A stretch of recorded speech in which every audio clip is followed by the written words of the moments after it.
Aqto'ga yama odamdan birisi kelgan. Nasıl yamanmı ya? Yaman. Ha, qanday yaman odam? Mendan bu chiqadi ya odam. Yo'q, shunday qilmaydi. U odam shu 5-10 yillik meni nima? Bedeng aqchiyash bergan. Bedanga aqchiyash. Undan 5-10 yillik bo'lgan kal tamratcha.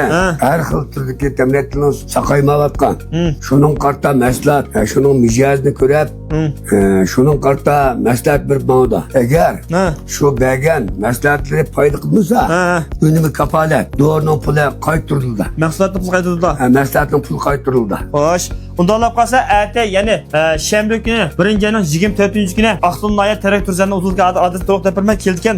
Bu maqsad mushukan 1 kilo 35 ga chiqib qimmat emas ekan. Mush akamiz degandek, agar mushu mayl aq bo'lsin, mayli mushu tamiratga har xil terik oyat orqanda bu ishni olib qolsa, saqaymasa, pulni qaytaramiz, shifo qilmasa, manfaat qilmasa deydi. Unda olib qolsa, telefon nomerlarini topasizlar. 138 99 48 04 68. Aytganda kechasiz turamda, bir kun turamda.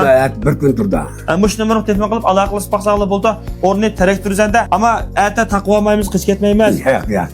Olmaymiz, qo'noq tamaymiz. Yo'q. Hech qilmaymiz, bir şey bakıp turibmiz, shundaymi? Shu xarida qilib turibmiz.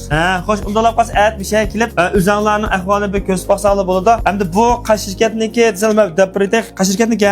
Hozirlandim. Bildikanlar? Bilmabdi.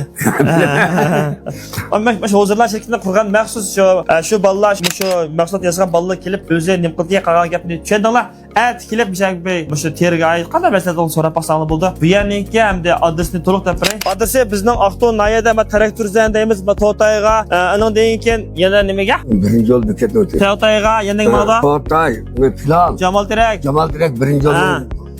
Shuning udulda qazaq meda suzuk buloq degan bir sotirishgan bor. Shuningki yendiksi mush do'konga kelsanlar bo'ldi juma amsa. Mana madamni rasmiy chaplab qo'ydik. Mush hozirlar degan do'kon kelsanlar bo'ldi.